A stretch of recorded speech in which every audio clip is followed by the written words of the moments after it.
السلام عليكم ورحمة الله وبركاته.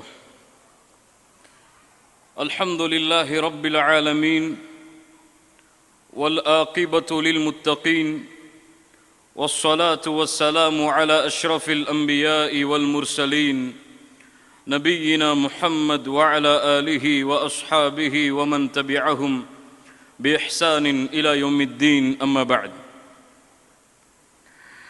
கண்ணியத்துக்குரிய அல்லாஹ்வின் அடியார்களே, அல்லாஹ் ரப்புல் ஆலமீன் எப்படி அவனுடைய அருளால் அவனுடைய நாட்டத்தால் அல்லாஹ் இந்த சபையில் என்னையும் உங்களையும் ஒன்று சேர்த்தானோ, அது போன்று அல்லாஹ் ரப்புல் ஆலமீன் எம்மை ஜன்னத்துல் ஃபிர்தௌஸில் ஒன்று சேர்ப்பானாக. அதிலும் குறிப்பாக அல்லாஹுடைய தூதர் முஹம்மது ரசூலுல்லாஹ் ஸல்லல்லாஹு அலைஹி வஸல்லம் அவர்களோடும் அவர்களுடைய தோழர்களோடும் அல்லாஹ் என்னையும் உங்களையும் உலக முஸ்லிம்களையும் ஒன்று சேர்ப்பானாக. ஹல் அரஃப்தல் உம்மஹ் கத்ரன் நபி. இந்த சமூகம் அல்லாஹுடைய தூதர் முஹம்மது ரசூலுல்லாஹ் ஸல்லல்லாஹு அலைஹி வஸல்லம் அவர்களின் அந்தஸ்தை அறிந்திருக்கிறதா? இதை பற்றி தான் இந்த சிறிய நேரம் உங்களோடு சில நிகழ்வுகளை பகிர்ந்து கொள்ளலாம் என்று ஆசைப்படுகிறேன்.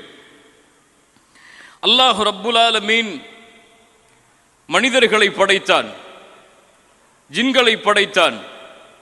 அந்த மனிதர்களுக்கும் ஜின்களுக்கும் வழிகாட்டுவதற்காக அல்லாஹ் ரசூல்மார்களையும் நபிமார்களையும் அனுப்பினான். அனுப்பிய நபிமார்கள் ரசூல்மார்களில் அல்லாஹ் 5 நபிமார்களை விசேஷமாக தனக்கு நெருக்கமானவர்களாக அல்லாஹ் தேர்ந்தெடுத்தான். ஊலுல் அஸ்மி மினர் ருசுல் நபி நூஹ் அலைஹிஸ்ஸலாம், நபி இப்ராஹிம் அலைஹிஸ்ஸலாம், நபி மூசா அலைஹிஸ்ஸலாம், நபி ஈசா அலைஹிஸ்ஸலாம், நபி முஹம்மத். உள்ளத்திலிருந்து பாசத்தோடும் அன்போடும் சொல்லுங்கள் ஸல்லல்லாஹு அலைஹி வஸல்லம். இந்த 5வரிலும் அல்லாஹ் இருவரை அல்லாஹ் தனக்கு மிக நெருக்கமாக்கினான். அல் ஹபீபைன் அல் ஹலீலைன் முஹம்மது ரசூலுல்லாஹ் ஸல்லல்லாஹு அலைஹி வஸல்லம், இப்ராஹிம் அலைஹி ஸலாத்து வஸ்ஸலாம். இந்த இருவரிலும் அல்லாஹ் ஒருவரை மிக விசேஷப்படுத்தினான். எப்படி? அல்லாஹ் படைத்த படைப்பில் இவரை போன்ற ஒரு படைப்பில்லை என்பதை உணர்த்துவதற்காக. இந்த நபியின் கண்ணியத்தை மதிப்பை என்னை தவிர வேறு யாரும் அறிந்து கொள்ள முடியாது என்பதை தெளிவுபடுத்துவதற்காக வல்லாஹ் லா யஅரிஃபு கத்ரன் நபி இல்லா ரப்புனல் அலி. அந்த உயர்வான இறைவனை தவிர முஹம்மது ரசூலுல்லாஹ் ஸல்லல்லாஹு அலைஹி வஸல்லம் அவர்களுடைய கண்ணியத்தை இந்த உலகத்தில் யாரும் எழுதி வர்ணித்து முடிக்க முடியாது. அந்த முஹம்மது ரசூல் ஸல்லல்லாஹு அலைஹி வஸல்லம் அவர்களை அல்லாஹ் கண்ணியப்படுத்தினான், உயர்வாக்கினான். அவர்களுடைய கண்ணியத்தை பற்றி எப்படி பேசுவது? அவர்கள்தான் சத்தியம், அவர்கள்தான் நேர்வழி.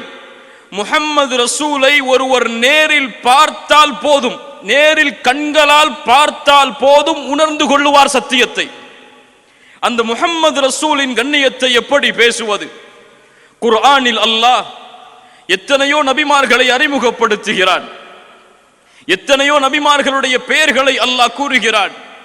நபி நூஹை அல்லாஹ் அழைக்கிறான், யா நூஹ். ஆதமை அல்லாஹ் அழைக்கிறான், யா ஆதம் உஸ்குன் அன்த வ ஸௌஜுகல் ஜன்னah. அல்லாஹ் இப்ராஹீமை அழைக்கிறான் அலைஹிஸ்ஸலாம், யா இப்ராஹீம். அல்லாஹ் ஜக்கரியா அலைஹிஸ்ஸலாமை அழைக்கிறான், யா ஜக்கரியா. அல்லாஹ் யஹ்யா அலைஹிஸ்ஸலாமை அழைக்கிறான், யா யஹ்யா. அல்லாஹ் நபி தாவூதை அழைக்கிறான், யா தாவூத். இப்படி ஒவ்வொரு நபிமார்களையும் அவரவர்களின் பெயர்களோடு அறிமுகப்படுத்தக்கூடிய அல்லாஹ் குர்ஆனில் ஒரு நபியுடைய பெயரை அல்லாஹ் உச்சரிக்கவில்லை. அந்த நபியை அல்லாஹ் பெயரிட்டு அழைக்கவில்லை. எப்படி அழைக்கிறான் தெரியுமா? யா அய்யுஹன் நபி, யா அய்யுஹர் ரசூல். ரசூலே, நபியே என்று கண்ணியமான முறையில் மதிப்போடு அன்போடு பாசத்தோடு அல்லாஹ் அழைக்கிறான் முஹம்மது ரசூலுல்லாஹ் ஸல்லல்லாஹு அலைஹி வஸல்லம் அவர்களை. குர்ஆனில் ஒரு வசனத்தை படித்து பார்க்கும் பொழுது உள்ளம் நடுங்குகிறது.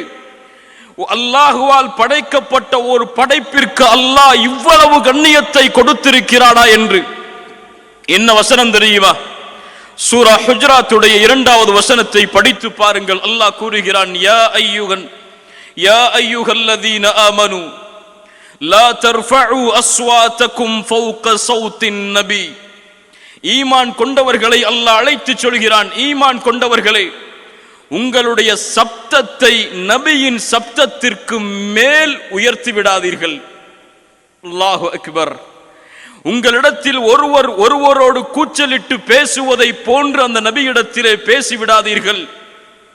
அப்படி உங்களுடைய சப்தத்திற்கு மேல், நபியுடைய சப்தத்திற்கு மேல் உங்களுடைய சப்தம் உயர்ந்தால், மீண்டும் சொல்கிறேன், நபியின் சப்தத்திற்கு மேல் உங்களுடைய சப்தம் உயர்ந்தால் நீங்கள் செய்த அத்துணை அமல்களையும் அழித்து விடுவேன். அல்லாஹு அக்பர், அல்லாஹு அக்பர். யாருக்கு இறக்கப்பட்ட வசனம் தெரியுமா இது? அல்லாஹுடைய தூதருடைய சபையில் ஒரு தலைமைத்துவ பொறுப்பிற்கு தேர்ந்தெடுப்பு நடக்கிறது. அபூபக்கர் இந்த உம்மத்தில் அல்லாஹ்வுடைய தூதருக்கு பிறகு சிறந்த மனிதர் ரலியல்லாஹு அன்ஹு. அவர்கள் சொல்லுகிறார்கள், அல்லாஹ்வுடைய தூதரை இந்த நபி தோழரை வைக்கலாம். உமர் இப்னுல் கத்தாப் சொல்லுகிறார்கள், அபூபக்கருக்கு பிறகு இந்த உம்மத்தில் கண்ணியமானவர் அல்லாஹ்வுடைய தூதரை இந்த நபி தோழரை வைக்கலாம். இருவரும் மாறி மாறி ஒருவரை தேர்ந்தெடுக்கிறார்கள். அபூபக்கர் உமரை பார்த்து சொன்னார்கள், உமரே, எனக்கு நீ மாறு செய்யத்தான் விரும்புகிறாயா? உமர் அவர்கள் சொன்னார்கள் அபூபக்கரை பார்த்து, ரலியல்லாஹு அன்ஹுமா, அபூபக்கரை, உமக்கு நான் மாறு செய்யவில்லை. பேச்சு அதிகரிக்கிறது, சப்தம் அங்கே உயர்ந்து விடுகிறது. தூதர் இருக்கும் பொழுது யாரை அல்லாஹ் பக்குவப்படுத்துகிறான்? இந்த உம்மத்தில் அல்லாஹ்வுடைய தூதருக்கு பிறகு கண்ணியமுள்ள அபூபக்கரையும், எனக்கு பிறகு ஒரு நபியை நான் அனுப்புவதாக இருந்தால், எனக்கு பிறகு ஒரு நபி வருவார் என்றால் அது உமராகத்தான் இருப்பார். லா நபிய பஅதி, எனக்கு பிறகு நபி கிடையாது என்று யாரை பார்த்து அல்லாஹ்வுடைய தூதர் சொன்னார்களோ அந்த உமர் இப்னுல் கத்தாப், அபூபக்கர் அஸ்-சித்தீக் ரலியல்லாஹு அன்ஹுமா இருவரின் சப்தமும் தூதருடைய சப்தத்திற்கு மேல் உயர்ந்ததை அல்லாஹ் கண்டித்து அவர்களுக்கு பக்குவத்தை கொடுப்பதற்காக அல்லாஹ் இறக்குகிறான், ஈமான் கொண்டவர்களே, உங்களுடைய சப்தம் நபியின் சப்தத்திற்கு மேல் உயர்ந்து விடக்கூடாது என்று. இந்த வசனம் இறங்குகிறது. சாபித் இப்னு கைஸ் ரலியல்லாஹு அன்ஹு ஒரு நபி தோழர் அல்லாஹ்வுடைய தூதருடைய சபைக்கே வருவதை நிறுத்தி விடுகிறார். அல்லாஹ்வுடைய தூதர் தேடி அனுப்புகிறார்கள், சாபித் எங்கே இருக்கிறார், ஏன் வருவதில்லை எம்மை சந்திக்க? தேடி செல்கிறார்கள். நபி தோழர் ஒருவர், சாபித் அவர்கள் வீட்டில் ஓரமாக அமர்ந்திருக்கிறார். சாபித்தை என்ன ஆனது, ஏன் தூதருடைய சபைக்கு வரவில்லை? சாபித் ரலியல்லாஹு அன்ஹு சொன்னார்கள், அல்லாஹு அக்பர், என் குரல் வளமோ அதிகமான கடுமையான சப்தமுடையது. நான் இயற்கையாக பேசினாலே சப்தம் அதிகரிக்கும். என்னுடைய இந்த தன்மையை கண்டித்துதான் குர்ஆனில் அல்லாஹ் இந்த வசனத்தை இறக்கி இருக்கிறான் போல் என் அமல்கள் எல்லாம் அழிந்து விட்டது, நான் நரகத்திற்குத்தான் செல்வேன் என்று சாபித் அவர்கள் அழுது கொண்டிருக்கிறார் வீட்டில். அல்லாஹ்வுடைய தூதருக்கு அந்த செய்தியை அந்த நபித்தோழர் கொண்டு வந்து சேர்க்கிறார். அல்லாஹ்வுடைய தூதர் ஸல்லல்லாஹு அலைஹி வஸல்லம் சொன்னார்கள், தோழரே, மீண்டும் செல்லுங்கள் சாபித்திடத்திலே, அவருக்கு சொல்லுங்கள், அவர் ஒருபோதும் அமல் அளிக்கப்பட்டவர் அல்ல, அவர் நரகவாதியும் அல்ல, இன்னஹு மின் அஹ்லில் ஜன்னஹ், அவர் சொர்க்கத்தை சார்ந்தவர் என்ற செய்தியை அவருக்கு கொண்டு போய் சேருங்கள் என்று அல்லாஹ்வுடைய தூதர் முஹம்மது ரசூலுல்லாஹ் ஸல்லல்லாஹு அலைஹி வஸல்லம் அவர்கள் சொன்னார்கள். இந்த தூதரின் கண்ணியத்தை எப்படி பேசுவது? அல்லாஹ்வுடைய தூதர் சொன்னார்கள், கபரில் இருந்து முதலாவதாக எழுப்பப்படுபவன் நான் தான் ஆதமுடைய பிள்ளைகளுக்கு தலைவனாவேன். நாளை மறுமையில் நான் சொர்க்கம் நுழையாமல் யாரும் சொர்க்கம் நுழைய முடியாது. சொர்க்கத்துடைய வாசலின் கதவை தட்டுவேன். அங்கே இருக்கக்கூடிய ஹாசின் காவலாளி கேட்பார், யார் நீங்கள்? அப்போது நான் சொல்லுவேன், அன ரசூலுல்லாஹ், இல்லை, நான் அல்லாஹ்வுடைய ஹபீப், இல்லை. அந்த காவலாளி இடத்திலே இந்த தூதர் என்ன பணிவோடு பேசுவார் தெரியுமா? ஆனா முஹம்மத், நான் முஹம்மத் ஸல்லல்லாஹு அலைஹி வஸல்லம். பாசத்தோடு சொல்லுங்கள். அந்த காவலாளி சொல்லுவார், உங்களுக்காகத்தான் இந்த கதவை திறக்க வேண்டும் என்று அல்லாஹ் எனக்கு கட்டளையிட்டிருக்கிறான், கொஞ்சம் நில்லுங்கள். தூதருக்கு இந்த கண்ணியம் என்றால் தூதர் அனுப்பப்பட்ட இந்த சமூகத்திற்கு அந்த கண்ணியம் இல்லையா? சொர்க்கத்தில் முதலாவது தூதர் நுழைந்தால் அடுத்து நபிமார்களும் அவர்களின் சமூகங்களும் நுழைந்ததற்கு பிறகுதான் இறுதி சமூகமாக இருக்கக்கூடிய நாம் நுழைவோமா? இல்லை. அல்லாஹ்வுடைய தூதர் சொன்னார்கள் ஸல்லல்லாஹு அலைஹி வஸல்லம், நஹ்னுல் ஆகிரூன் அல் அவ்வலூன யௌமல் கியாமஹ். நாம் தான் இந்த பூமியில் அனுப்பப்பட்ட சமூகத்தில் இறுதியானவர்கள். இருந்தாலும் மறுமையில் முதலாவது சொர்க்கம் நுழைபவர்களும் நாம் தான். அல்லாஹு அக்பர். மறுமையில் முதலாவதாக விசாரிக்கப்படும் சமூகம் இறுதியானதாக இருந்தாலும் முதலாவது விசாரிக்கப்படுவோம், முதலாவது தீர்ப்பு கொடுக்கப்படும். இந்த சமூகம் சொர்க்கத்தில் நுழைந்ததற்கு பிறகுதான் மற்ற எல்லா சமூகங்களும் சொர்க்கத்தில் நுழைவதற்கு வாய்ப்பளிக்கப்படும் என்றால் இந்த கண்ணியத்தை எமக்கு பெற்று தந்தது யார்? அந்த தூதரின் கண்ணியம் எமக்கு தெரியுமா? அந்த தூதரின் வரலாறு எமக்கு தெரியுமா? அந்த தூதரின் பாடம் எமக்கு தெரியுமா? இங்கே வந்திருக்கக்கூடிய பெரும்பான்மையான மக்களிடத்திலே சில கேள்விகளை கேட்டால் அவர்கள் துடித்து விடுவார்கள். அவர்களால் பதில் சொல்ல முடியாது. 95% மக்களுக்கு அவர்களால் பதில் சொல்ல முடியாது. ஆம், அதுதான் உண்மை. தூதருடைய மனைவிமார்கள் எத்துணை பேர்? அவர்களுடைய பேர் என்ன தெரியாது பலருக்கு. தூதருடைய பிள்ளைகள், ஆண் குழந்தை எத்துணை, பெண் குழந்தை எத்துணை தெரியாது பலருக்கு. தூதர் பிறந்த ஆண்டு என்ன, மரணித்த ஆண்டு என்ன, ஹிஜ்ரத் செய்த ஆண்டு என்ன தெரியாது. அல்லாஹ்வுடைய தூதர் கலந்து கொண்ட போர்க்களங்கள் என்ன தெரியாது. அல்லாஹ்வுடைய தூதர் ஸல்லல்லாஹு அலைஹி வஸல்லம் அனுப்பிய படைகள் என்ன தெரியாது. அல்லாஹ்வுடைய தூதருடைய வாழ்க்கையுடைய எதையும் தெரியாமல் இந்த சமூகத்திலே பலர் வாழ்கிறார்கள். அவர்களும் சொல்லுகிறார்கள் அஷ்ஹது அன்ன முஹம்மது ரசூலுல்லாஹ் என்று ஸல்லல்லாஹு அலைஹி வஸல்லம். கண்ணியத்துக்குரியவர்களே, இந்த சிறிய நேரத்தில் நாம் விழிப்புணர்வு அடைவதற்காக, அந்த தூதரின் மீது உள்ள முஹப்பத்தை நாம் அதிகரிப்பதற்காக சில நிகழ்வுகளை சுட்டி காட்டுகிறேன். அந்த தூதர் எம் மீது வைத்திருந்த பாசம், அந்த தூதர் எம் மீது வைத்திருந்த நேசம் கடல்களை எழுதினாலும் எழுதி முடிக்க முடியாது. ஒரு முறை தூதர் முஹம்மது ரசூலுல்லாஹ் ஸல்லல்லாஹு அலைஹி வஸல்லம் தொழுது கொண்டிருக்கிறார்கள். தொழுகையில் ஓதுகிறார்கள் இப்ராஹிம் அலைஹிஸ்ஸலாம் அவர்களின் பிரார்த்தனையை. அவர்கள் சொன்னார்கள், யா அல்லாஹ், என்னுடைய சமூகத்தில் பலரை ஷைத்தான் வழிகெடுத்து விட்டான். அவர்களில் எனக்கு கட்டுப்பட்டவர்கள் தான் என்னை சார்ந்தவர்கள். எனக்கு மாறு செய்தவர்களை குறித்த நிலைமை எனக்கு தெரியாது. நீயே மன்னிப்பாளன், நீயே ரஹீம் என்ற குர்ஆனுடைய வசனத்தை ஓதுகிறார்கள். ஈசா அலைஹிஸ்ஸலாம் அவர்களுடைய வசனத்தை ஓதுகிறார்கள். யா அல்லாஹ், இன் துஅذிபுஹும் ஃபஇன்னஹும் இபாதுக். யா அல்லாஹ், என் அடியார்களை நீ தண்டித்தால் அவர்கள் உன் அடியார்கள் தான், அவர்களை நீ மன்னித்தால் நீயே மன்னிப்பாளன் என்ற வசனங்களை ஓதுகிறார்கள். இந்த வசனங்கள் என்ன சொல்லுகிறது என்றால், அந்த நபிமார்கள் இப்ராஹீமும் ஈசா அலைஹிமுஸ்ஸலாம் அவர்களும் தங்களுடைய சமூகத்தில் தங்களை ஏற்றுக்கொண்டவர்களை மட்டும் தங்களோடு வைத்துக் கொண்டு தங்களை ஏற்றுக்கொள்ளாதவர்களை அல்லாஹ்விடத்திலே விட்டு விடுகிறார்கள். தூதர் இந்த 2 வசனத்தையும் ஓதிவிட்டு அழுதார்கள். ஒரு ஹபீபுடைய அழுகை, இன்னொரு ஹபீப் அல்லாஹ். அந்த ஹபீப் இந்த நேசருடைய நேசத்திற்கு சொந்தக்காரன். அந்த அல்லாஹ் ஜிப்ரீலை அனுப்புகிறான். ஜிப்ரீல், செல்லுங்கள் முஹம்மது ரசூலிடத்திலே, அவர் ஏன் அழுகிறார் என்று கேட்டு வாருங்கள், எனக்கு தெரியும், கேட்டு வாருங்கள். அந்த உரையாடலை இமாம் புகாரி பதிவு செய்கிறார். சுப்ஹானல்லாஹ். அந்த உரையாடலை ஹதீஸ் கலையுடைய அறிஞர்கள் பதிவு செய்கிறார்கள். சஹீஹான அறிவிப்பாக ஜிப்ரீல் அலைஹிஸ்ஸலாம் வருகிறார்கள். முஹம்மது ரசூலை கேட்கிறார்கள், தூதரே ஏன் அழுகிறீர்கள்? தூதர் சொன்னார்கள், என் இறைவன் அறிவான் நான் ஏன் அழுகிறேன் என்று. சுப்ஹானல்லாஹ்.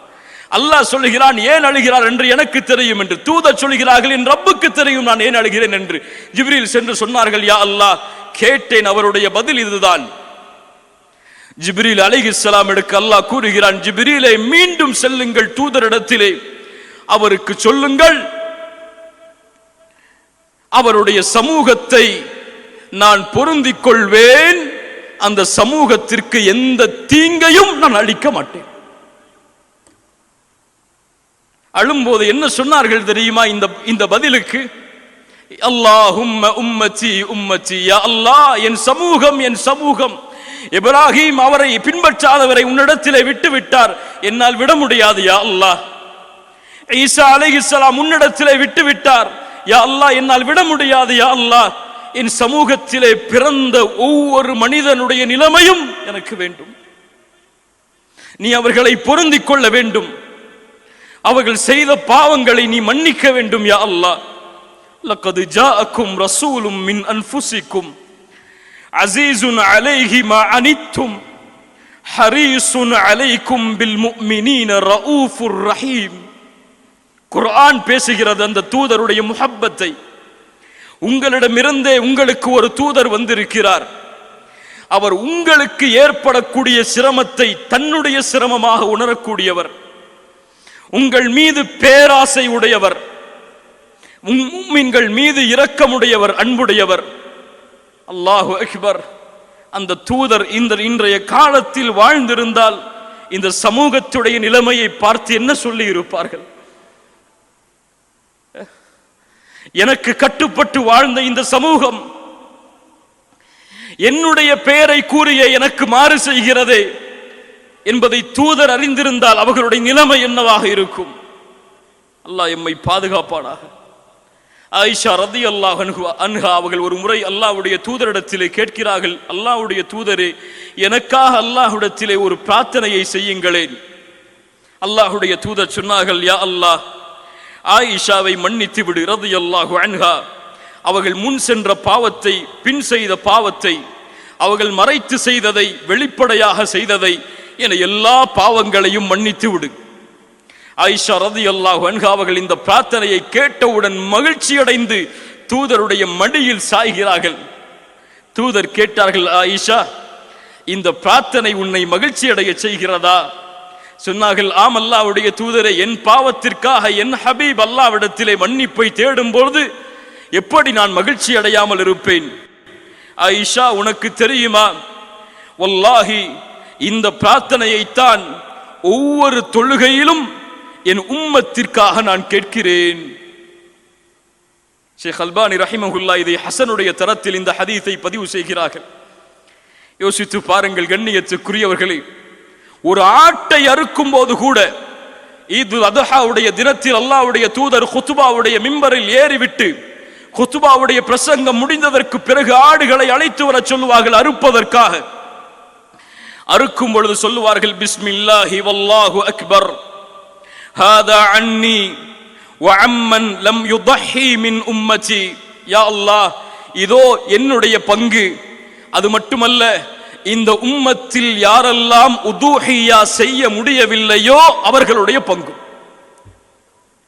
சுப்ஹானல்லாஹ், என்ன ஒரு தூதர் பாருங்கள். அந்த தூதருடைய கருணையை கொஞ்சம் நினைத்து பாருங்கள். தூதர் ஒரு வார்த்தை சொல்லி இருந்தால் ஒரு ஊரே அழிந்திருக்கும். என்ன ஊர்? தாயிஃப். தாயிஃப் நகருடைய வீதிகள் 10 நாட்களுடைய அழைப்பு பணி. சாதாரண வார்த்தைகளை அவர்கள் சொல்லவில்லை. தூதரை பார்த்து ஒருவர் கேட்டார், முஹம்மதே அல்லாஹ்விற்கு வேறு ஆள் இல்லையா உன்னை தவிர வேறொருவரை தூதராக அனுப்புவதற்கு? இந்த உம்மத்தில் எந்த அழைப்பாளர் இந்த வார்த்தையை கேட்டிருப்பார்? அல்லாஹு அக்பர். 10 நாட்களும் வேதனைப்படுத்துகிறார்கள். சிறுவர்களை கல்லால் எறிய சொல்லுகிறார்கள். மஜ்னூன், பைத்தியக்காரன் ஓடுகிறான் என்று விரட்டுகிறார்கள். 10வது நாள் கண்களில் இருந்து கண்ணீர் வடிந்து இரத்தம் முகமெல்லாம் ஆகி அல்லாஹ்வுடைய தூதர் நடந்து வரும் பொழுது ஜிப்ரீல் வருகிறார். அல்லாஹ்வுடைய தூதரிடமிருந்து அல்லாஹ்விடமிருந்து சலாமை சொல்லுகிறார். ஜிப்ரீல் அவர்கள் சொன்னார்கள், இதோ அல்லாஹ் 2 மலக்குகளை இறக்கி இருக்கிறான், மலையுடைய மலக்குகள். அவர்கள், தூதரே, நீங்கள் கட்டளையிட்டால் போதும், இந்த தாயிஃப் வாசிகளை ஒன்றோடு ஒன்றாக சேர்த்து 2 மலைகளுக்கு இடையில் இவர்களை நசுக்கி விடுகிறான் அல்லாஹ். அந்த கருணை, அந்த ரஹ்மத், வமா அர்ஸல்னாக இல்லா ரஹ்மத்தல் லில் ஆலமீன். அவர்கள் சொன்னார்கள், இல்லை, வேண்டாம், இவர்கள் இந்த ஈமானை ஏற்றுக்கொள்ளாவிட்டாலும் இவர்களை பின்தொடர்ந்து வரக்கூடிய சமூகம் இந்த ஈமானை ஏற்றுக்கொள்ளும். வல்லாஹி, அல்லாஹ்வுடைய தூதரை தவிர வேறு யாரும் இந்த பதிலை திருப்பி கூறி இருக்க முடியாது. ஸல்லல்லாஹு அலைஹி வஸல்லம்.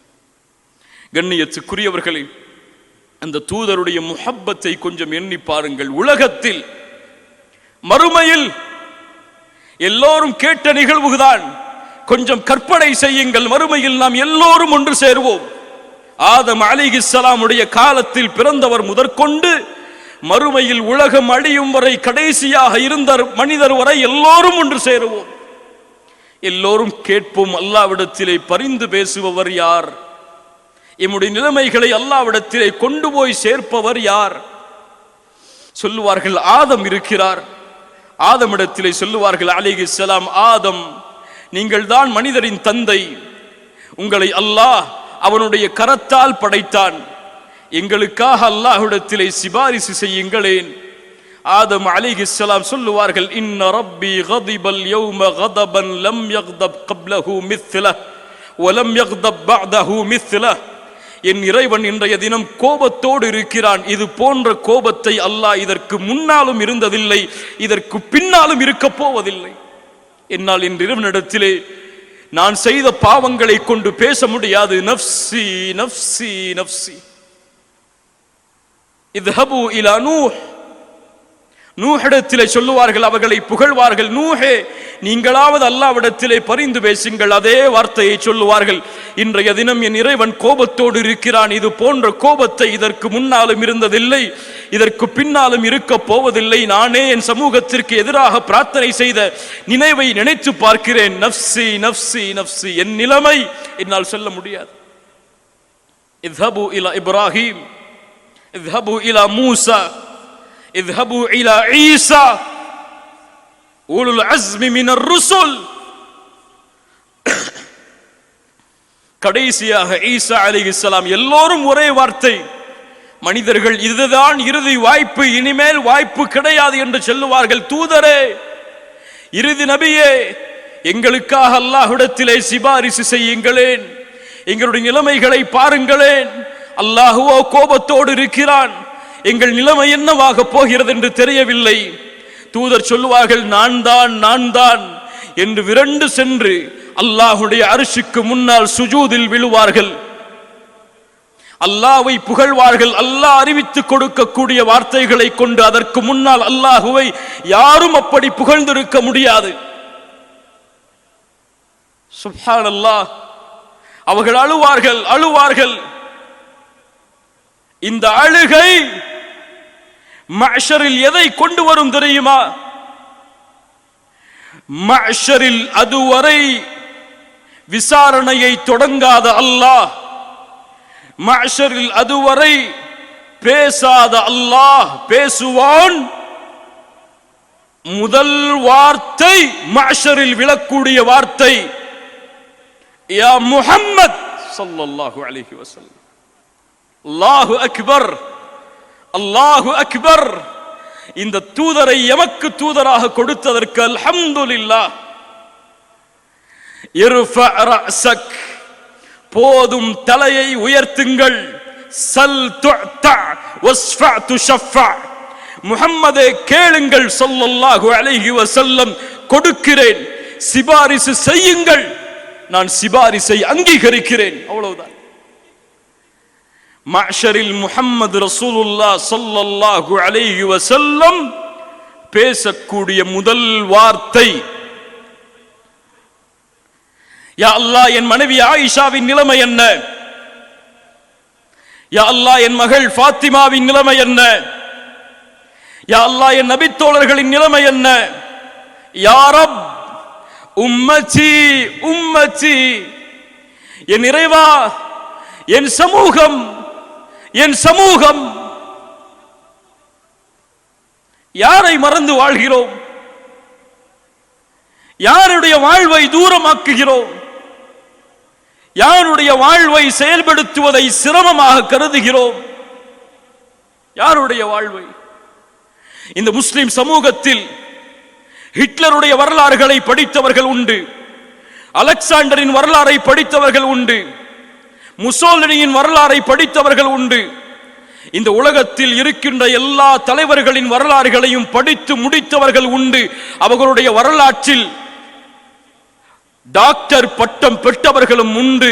ஆனால் முஹம்மது ரசூலுடைய வாழ்வை முழுமையாக படித்து அதை தன்னுடைய வாழ்வாக மாற்றியவர்கள் மிக குறைவு. ஏன்?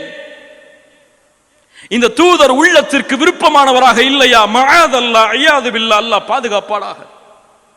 கண்ணியத்துக்குரியவர்களே, அல்லாஹ்வுடைய தூதருடைய மறுமையின் கருணையை நினைத்து பாருங்கள். ஏன் இந்த கருணையை பற்றி இந்த உலகத்திற்கு பேசவில்லை?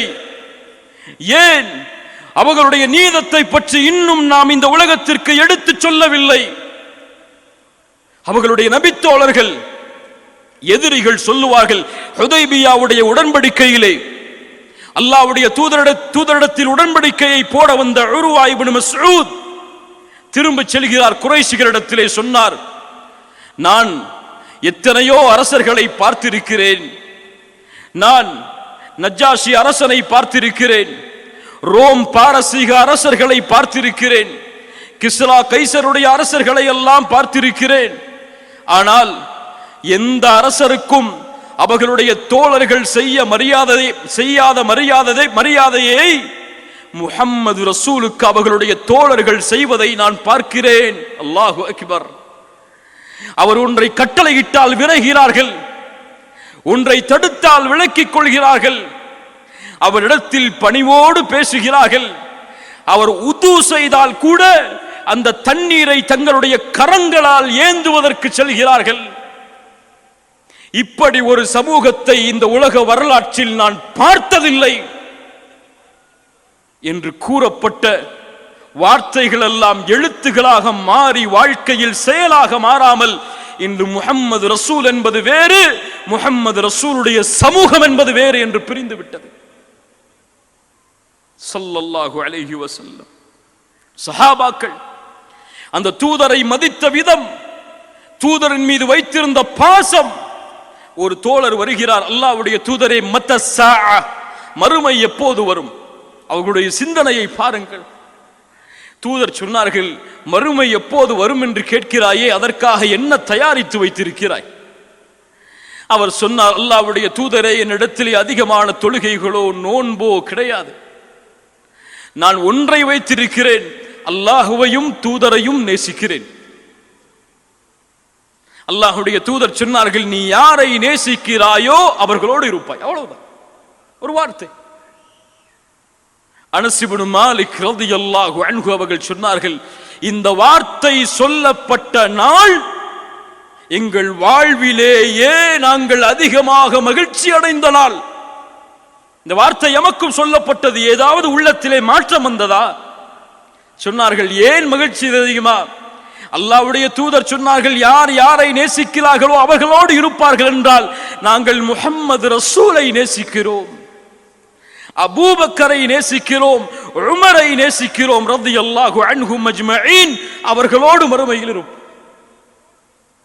யாருக்காவது உள்ளத்திலே எண்ணம் வந்திருக்கிறதா, என் மரணத்திற்கு பிறகு என் தூதரை, எனக்காக அனுப்பப்பட்ட ரசூலை எப்போது பார்ப்பேன் என்று?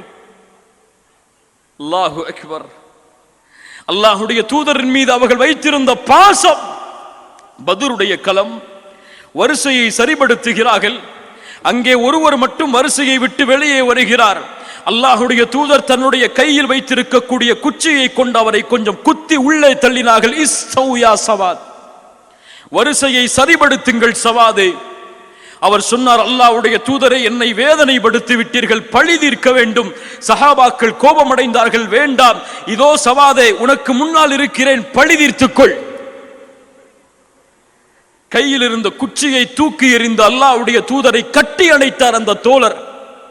கேட்டார்கள், சவாதே, ஏன் இப்படி செய்கிறாய்? அவர் சொன்னார், அல்லாஹ்வுடைய தூதரே, எங்களுடைய நிலைமை இந்த போர்க்களத்தில் பார்க்கிறோம், திரும்பி வருவோமா இல்லையா என்று எங்களுக்கு தெரியாது.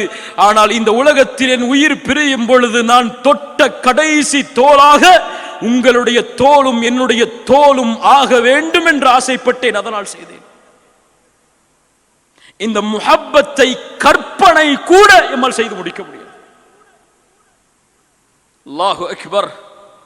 உஹதுடைய களம், ஒரு பெண்மணி ஓடி வருகிறார்கள். போர் முடிந்ததற்கு பிறகு அந்த பெண்மணியை சஹாபாக்கள் சந்திக்கிறார்கள். பெண்மணியே, உனக்கு தெரியுமா, குத்தில இப்னிகி குத்தில ஜௌஜிகி, உன் பிள்ளை இறந்து விட்டான், உன் கணவன் இறந்து விட்டான், உன் தந்தை இறந்து விட்டான், உங்களுடைய சகோதரனும் இறந்து விட்டார் இந்த போர்க்களத்தில், உன் குடும்பமே இந்த போர்க்களத்தில் அழிந்து விட்டது. ஒரே வார்த்தை ஒவ்வொரு பொழுதும் சொன்னார்கள், இன்னா லில்லாஹி வ இன்னா இலைஹி ராஜிஊன் மாதா ஃபஅல ரசூலுல்லாஹ் ஸல்லல்லாஹு அலைஹி வஸல்லம்.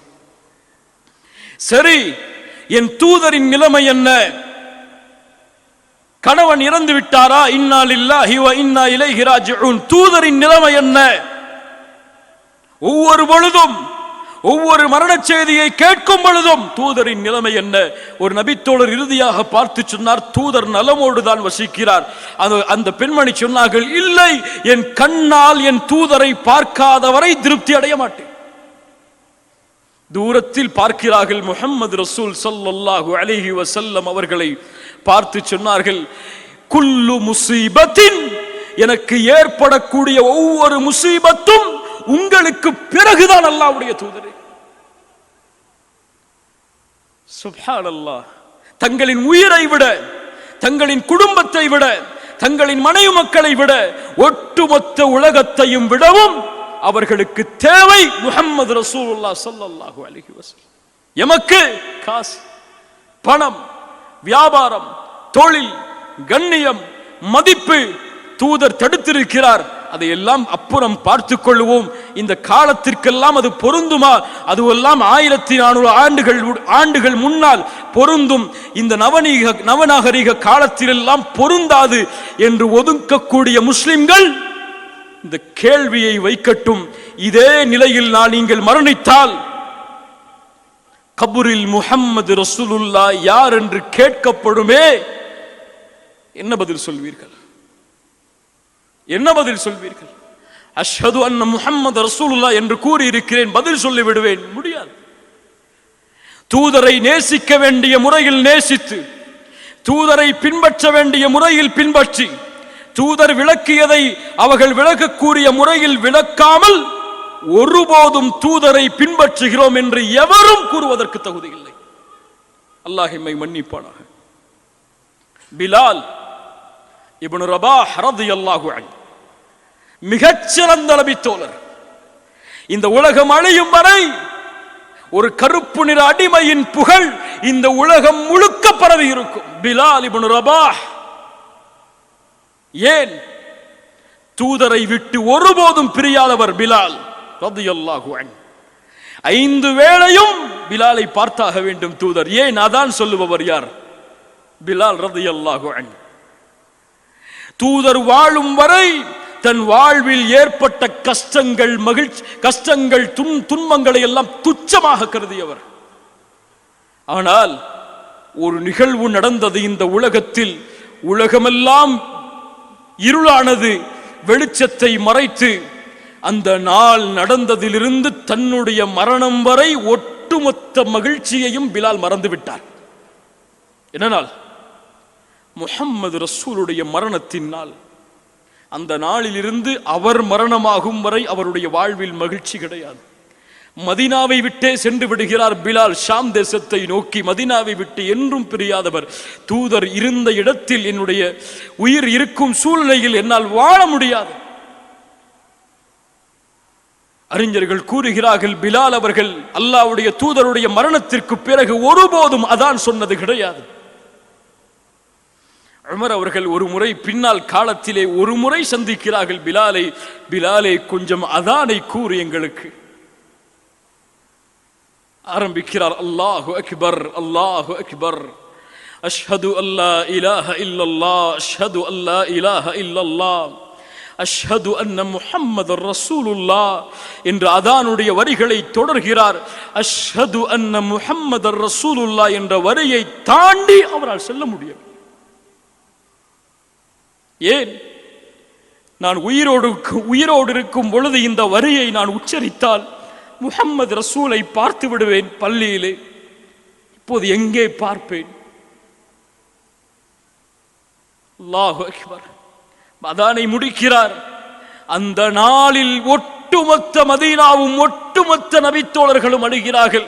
அஷ்ஹது அன்ன முஹம்மதர் ரசூலுல்லாஹ் என்ற வார்த்தையை கேட்டவுடன் பிலாலுடைய நாவிலிருந்து அந்த வார்த்தையின் மதிப்பை உணர்ந்தவர்கள் அவர்கள், அந்த வார்த்தையின் கண்ணியத்தை உணர்ந்தவர்கள் அவர்கள். 1000 முறை அதான் சொல்லப்படும் ஸல்லல்லாஹு அலைஹி வஸல்லம் என்று ஒரு ஸலவாத்தை முஹப்பத்தோடு சொல்வதற்கு கூட எங்களுக்கு நேரம் கிடையாது. அல்லாஹ் பாதுகாப்பானாக. கண்ணியத்துக்குரியவர்களே, இந்த சிறிய நிகழ்வை நம்முடைய வாழ்வின் படிப்பினைக்காக ஆக்கி இந்த சமூகத்துடைய வாலிபர்களையும் இந்த சமூகத்துடைய அழைப்பாளர்களுக்கும் ஒரு செய்தியை கூற விரும்புகிறேன். அல்லாஹுடைய தூதருடைய மார்க்கத்தை கண்ணியப்படுத்தி அதை வெற்றி அடைய செய்யுங்கள். இந்த மார்க்கத்துடைய கண்ணியத்தில் தூதருடைய கண்ணியமும் இருக்கிறது. இந்த மார்க்கத்துடைய வெற்றியில் தூதருடைய வெற்றியும் இருக்கிறது. இந்த ஒட்டுமொத்த உலகத்திற்கும் தூதரை அறிமுகப்படுத்த வேண்டிய கடமை இங்கே இருக்கக்கூடிய எல்லோர்களுக்கும் உண்டு. குல் ஹாதிஹி சபீலி அத்உ இலல்லாஹ் அலா பஸீரத்தின் அன வமன் இத்தபஅனி. இதோ இஸ்லாம் என்னுடைய பாதை.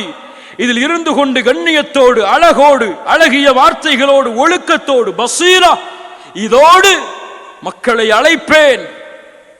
நான் மட்டுமல்ல, அன வமன் இத்தபஅனி, என்னை பின்பற்றக்கூடிய எல்லோரும் இந்த பாதையில் இருந்து கொண்டு அல்லாஹுவின் பக்கம் மக்களை அழைப்போம். இப்னு கையும் ரஹிமஹுல்லாஹ் அவர்கள் சொன்னார்கள், ஒரு மனிதன் ஒருபோதும் அல்லாஹ்வுடைய தூதரை பின்பற்றுபவனாக மாறவே முடியாது. தூதர் எதன் பக்கம் பசீரத்தோடு அழைத்தார்களோ அதன் பக்கம் இவனும் அழைக்காமல் தூதர் ஸல்லல்லாஹு அலைஹி வஸல்லம் அதைத்தான் சொன்னார்கள். இமாம் புகாரி ரஹிமஹுல்லாஹ் பதிவு செய்கிறார்கள், அப்துல்லாஹ் இப்னு அம்ர் ரலியல்லாஹு அன்ஹு அவருடைய ஹதீஸில், பல்லிகு அன்னி வலவ் ஆயா, என்னிடத்திலிருந்து ஒரு செய்தி கிடைத்தாலும் எடுத்து வை. எடுத்து வைத்தவர்கள் எத்துணை பேர்!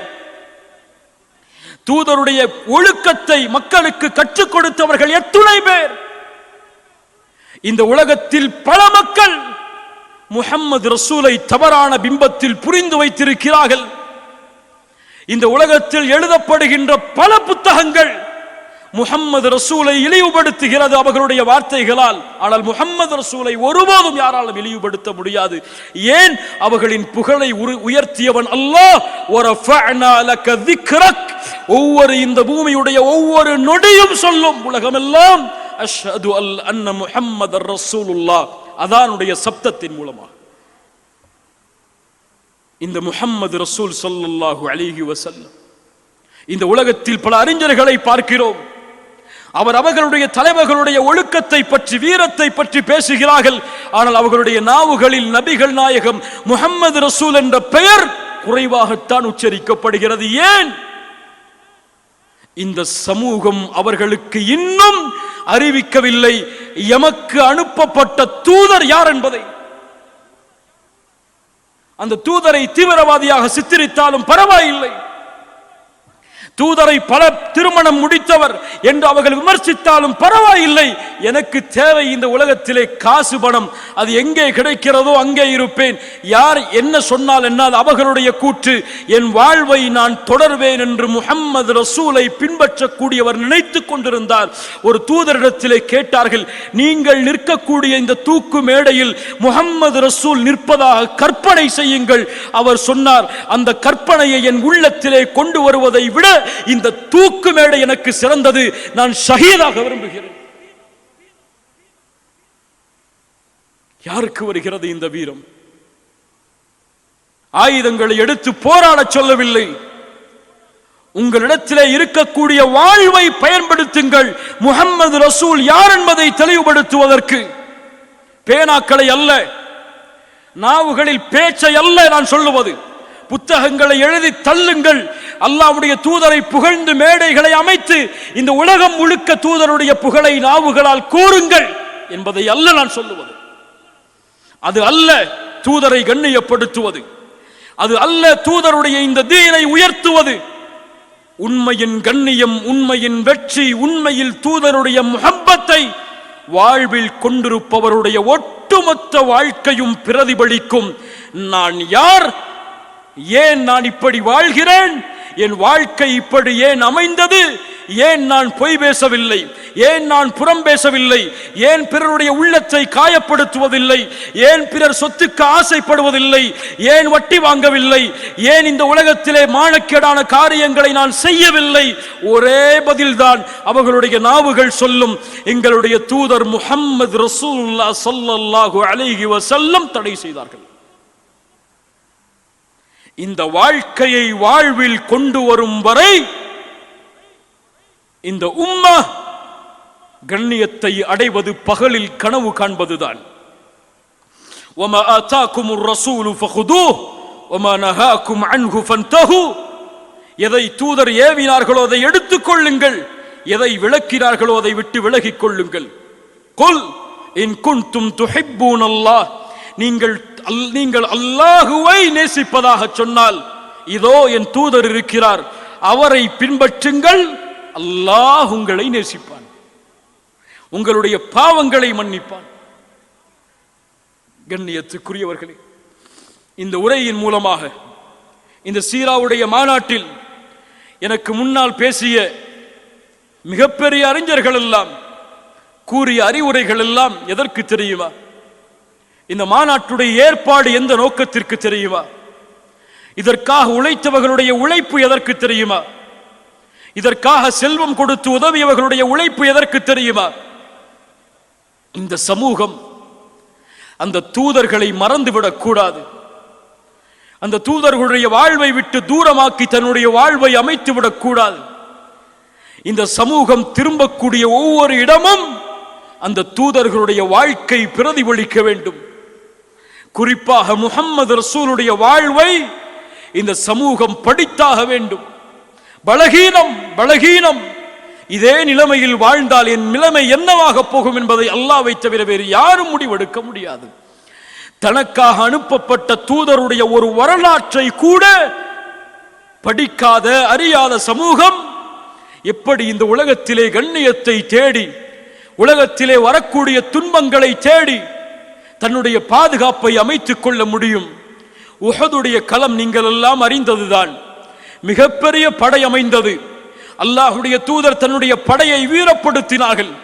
ஒரு படைக்கு சொன்னார்கள், அம்பெய்தக்கூடிய வீரர்களுக்கு, நீங்கள் ஒருபோதும் இந்த இடத்திலிருந்து கீழே இறங்காதீர்கள், நீங்கள் இறங்காதீர்கள். எங்களுடைய பிணங்களை அவர்கள் மிதித்து வந்தாலும், கழுகுகள் எங்களுடைய பிணங்களை தின்பதை நீங்கள் பார்த்தாலும், நாங்கள் கனிமத்துடைய செல்வத்தை எடுத்துக் கொள்வதை நீங்கள் பார்த்தாலும், என் வார்த்தையிலிருந்து இறங்குங்கள் என்று சொல்லாதவரை இறங்கி விடாதீர்கள் என்ற ஒரு வார்த்தை, ஒரு கட்டளை சொன்னார்கள். ஆனால் அங்கே இருந்த சில நபித்தோழர்கள் தூதர் சொன்னது போர் முடியும் முறைதான் என்று சில விளக்கங்களை கூறிக்கொண்டு அங்கிருந்து கீழே இறங்கி வர ஆரம்பித்தார்கள். அவ்வளவுதான். தூதருடைய ஓர் வார்த்தை மீறப்பட்டதால் உஹதுடைய களத்தில் இருந்த ஒட்டுமொத்த அல்லாஹ்வின் உதவியும் நிறுத்தப்பட்டது. அந்த சோதனை யாரையும் விட்டபாடில்லை. முஹம்மது ரசூலுடைய பற்கள் உடைக்கப்பட்டு அம்புகள் எல்லாம் முகத்தில் தைத்து முகமெல்லாம் இரத்தமாக, யா அல்லாஹ், என் சமூகம் அறியாமல் செய்து விட்டது, அவர்களை மன்னித்து விடு யா அல்லாஹ் என்று பிரார்த்தனை செய்யும் அளவிற்கு தூதருடைய நிலைமையையும் அந்த போர்க்களம் சோதனையால் சூழ்ந்து விட்டதென்றால், தூதருடைய ஒரு வார்த்தை மீறப்பட்டதற்காக என்றால், இப்போது கேட்கிறேன், உலக நாடுகளில் முஸ்லிம்கள் படக்கூடிய இன்பங்களும் துன்பங்களும் எதற்காக?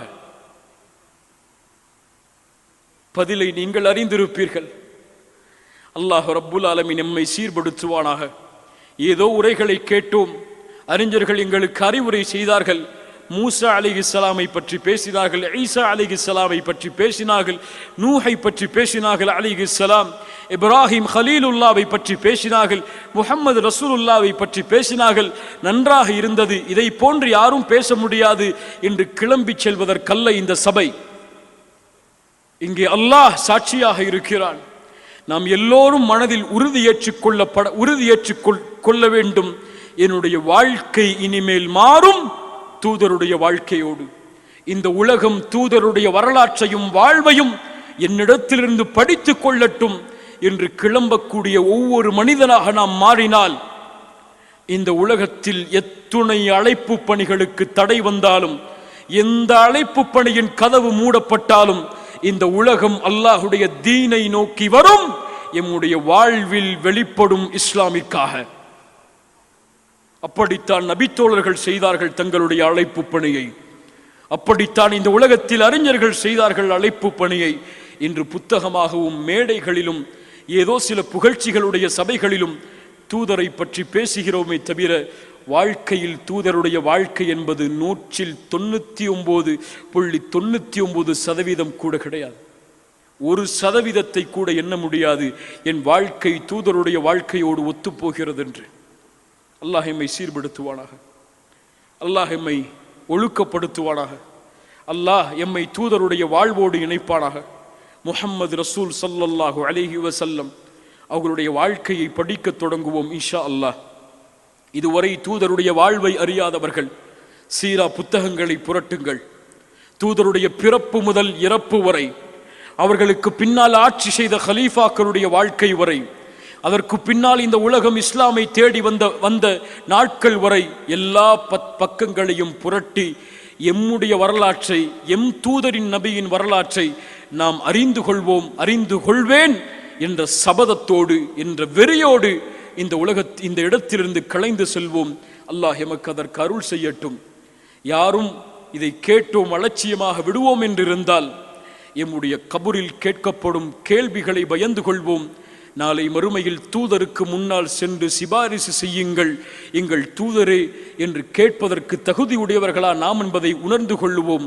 தூதர் சொன்னார்கள், உங்களுக்காக ஹவுதுல் கௌசரில் நான் காத்து கொண்டிருப்பேன். உங்களை பார்ப்பதற்கு, என்னை பார்க்காமல் ஈமான் கொண்டவர்களை பார்ப்பதற்கு நான் ஆசைப்படுகிறேன் என்று சொன்னார்கள். கண்ணியத்தோடு இதோ வந்து விட்டோம் தூதரே ஹவுதுல் கௌசரை நோக்கி. இந்த பௌர்ணமியின் வெளிச்சத்தை விட பிரகாசமான இந்த முகத்தை பார்ப்பதற்காக என்று விரண்டோடி ஹவுதை நோக்கி செல்லக்கூடிய மக்களாக அல்லாஹ் எம்மை ஆக்குவானாக. அது இல்லாமல் ஹவுதை நோக்கி வரும்பொழுது, தூதரே இவர்கள் உங்களுடைய சமூகம் இல்லை, நீங்கள் மரணித்ததற்கு பிறகு இவர்கள் தீனை மாற்றி விட்டார்கள், உங்களுக்கு முரண்பட்டு விட்டார்கள் என்று மலக்குகளால் அறிமுகப்படுத்தப்பட்டு, தூதர் என்னை விட்டு விரண்டு செல்லுங்கள் என்று சொல்லக்கூடிய மக்களாக அல்லாஹ் எம்மை ஒருபோதும் ஆக்காமல் இருக்கட்டும். அல்லாஹ் எம்மை பாதுகாப்பானாக. தூதருடைய முஹப்பத்தை எம்முடைய வாழ்வில் அல்லாஹ் தருவானாக. தூதரை பின்பற்றுவதற்கு அல்லாஹ் அருள் செய்வானாக.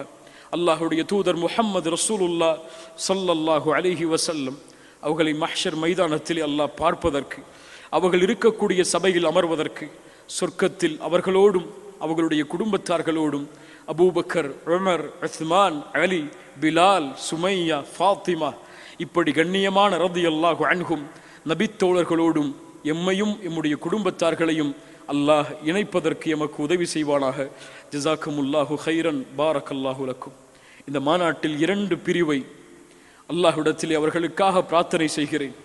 வாலண்டியர்ஸ், இந்த மாநாட்டிற்காக 2 நாட்கள் இரவு பகல் பார்க்காமல் தங்களுடைய ஒட்டுமொத்த நேரத்தையும் இந்த மாநாட்டுடைய பணிக்காக, அல்லாஹுடைய தீனுக்காக அவர்கள் இங்கே கேட்டுக்கொண்டிருந்தால் உள்ளத்தில் ஷைத்தான் பெருமையை கொண்டு வந்து விட வேண்டாம். அல்ஹம்துலில்லாஹ் என்று சொல்லுங்கள், அல்லாஹ்வை புகழுங்கள். இந்த பணியில் உங்களை அல்லாஹ் ஆக்கியதற்கு இந்த உலகத்தில் எத்தனையோ மக்கள் அசிங்கமான மானக்கேடான செயல்களில் தங்களுடைய நாட்களை கழித்து கொண்டிருக்கும் பொழுது, அல்லாஹுடைய தீனுடைய பூமியில் அவனுடைய அந்த பூமியில் தங்களுடைய பாதத்தை பணித்து பணி செய்வதற்கு அல்லாஹ் அருள் செய்ததற்கு அல்ஹம்துலில்லாஹ் என்று சொல்லுங்கள். பார்க்கிங் வாலண்டியர்ஸ், இன்னும் இந்த மாநாட்டிற்கு எல்லா ஏற்பாடுகளையும் செய்தவர்கள், இதோ இந்த எக்ஸிபிஷன் 2 நாட்கள் எவ்வளவு மக்கள் வந்தாலும், ஒருவர் வந்தாலும் தங்களுடைய முழு சக்தியையும் அவர்களுக்கு கொடுத்து இந்த தீனை விளக்க வேண்டும் என்று பாடுபட்ட இவர்களுக்கும் இந்த மாநாட்டிற்காக ஒத்துழைப்பளித்த எல்லோர்களுக்கும் அல்லாஹ் அவர்களுடைய அமல்களை பொருந்தி கொண்டு இதனுடைய கூலியாக அல்லாஹ் ஜன்னத்துல் ஃபிர்தௌஸை ஆக்குவானாக. இங்கே வருந்த எம்முடைய அறிஞர்கள் அவர்கள் எல்லோர்களையும் அல்லாஹ்விற்காக நான் நேசிக்கிறேன். அந்த அறிஞர்களுடைய பணியை அல்லாஹ் பொருந்தி கொண்டு அவர்களுடைய வாழ்வை அல்லாஹ் நீட்டுக் கொடுத்து அவர்களுடைய மாணவர்களாக எம்முடைய மரணம் வரை தொடர்வதற்கு அல்லாஹ் ரப்புல் ஆலமீன் எமக்கு அருள் செய்வானாக. ஜஸாக்குமுல்லாஹு ஹைரன். பாரக்கல்லாஹு லக்கும். அல்லாஹ்வின் மீது சத்தியமிட்டு சொல்கிறேன், எல்லோர்களையும் உங்கள் எல்லோர்களையும் அல்லாஹ்விற்காக நாங்கள் நேசிக்கிறோம். எங்களோடு நீங்கள் இணைந்திருந்து இந்த தீனுடைய பணியை செய்ய வேண்டும் என்று ஆசைப்படுகிறோம். இணைவோம். அல்லாஹுடைய தீனுக்காக, அல்லாஹுடைய மார்க்கத்திற்காக ஒழுக்கத்தோடு, பண்போடு, பாசத்தோடு, நேர்மையோடு தூதர் ரசூலை பின்பற்றக்கூடியவர்கள் நாங்கள் என்ற ஒரு கண்ணியமான பட்டத்தோடு இந்த பணியில் இணைந்திருப்போம். அகூலு கௌலி ஹாதா அஸ்தக்ஃபிருல்லாஹ் லீ வலக்கும். அஸ்ஸலாமு அலைக்கும் வரஹ்மத்துல்லாஹி வபரகாத்துஹு.